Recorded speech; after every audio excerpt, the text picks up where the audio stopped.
দিতে চাই, জননেত্রী শেখ হাসিনা অত্যন্ত দেশকে অস্বস্তিকর পরিস্থিতি সদস্য সচিব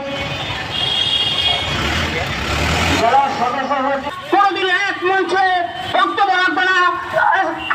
আজকের এই মুক্তিযুদ্ধ বাংলাদেশ গড়ার দাবিতে যেমন মুক্তিযোদ্ধারা সেদিন এক এবং অভিন্ন ছিলেন, আজকে মুক্তিযুদ্ধের ছিল এবং কি পরিস্থিতি ছিল মুক্তিযোদ্ধারা যাদের বয়স প্রায় 70-এর উত্তরে আমার স্বাধীনতা বিরোধী কোন অবসর থেকে আমরা ক্ষমতায় আনতে দিব না ইনশাআল্লাহ। মেহনতি মানুষের আমাদেরকে বিভিন্নভাবে বিভিন্ন মহল বিভিন্ন তিরস্কার করে কথাবার্তা বলছেন। আপনারা কোথায় ছিলেন তখন মুক্তিযুদ্ধে যেতেন, হয়তো বেশি আসতে হতো বিভিন্ন ইউনিয়ন থেকে আগত বীর মুক্তিযোদ্ধারা আজকে এই বীর মুক্তিযোদ্ধারা এই রাস্তায় এসে দাঁড়িয়েছে।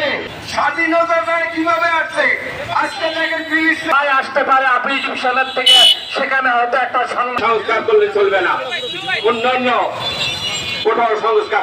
এই কমলমতি শিশু সন্তানেরা যারা আজকে যারা স্কুল কলেজে পড়ে, কারণে আমরা কোটা সংস্কার চাই, জননেত্রী শেখ হাসিনা কোটা সংস্কার চাই।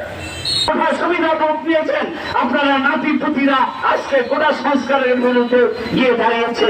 এটা আমাদের জন্য লজ্জা, এটা আমাদের জন্য লজ্জা। আগে বুঝতে হবে কোটা কি কারণ।